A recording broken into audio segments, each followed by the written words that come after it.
سه روش روانشناختی که باعث میشه کلام جذاب و نفوذپذیر باشه. 1. استفاده از نام مخاطب. اگر با کسی صحبت میکنی، سعی کن در کلامت نام مخاطب رو به طور محترمانه استفاده بکنی، چون اینطور ذهن شنونده رو فعال میکنی و علاوه بر اون حس خوبی رو بهش منتقل میکنی. 2.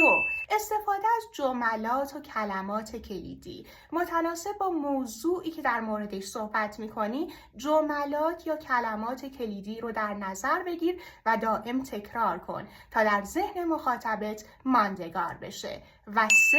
استفاده از سکوت‌های خلاقانه. بعد از هر جمله مهم یک سکوت ارزشمند و خلاقانه داشته باش تا این فرصت به مخاطب داده بشه که در مورد اون تجزیه و تحلیل درست رو داشته باشه. خوشحال میشم اگر راهکار دیگه‌ای دارین توی کامنت ها برام بنویسید. موفق باشید.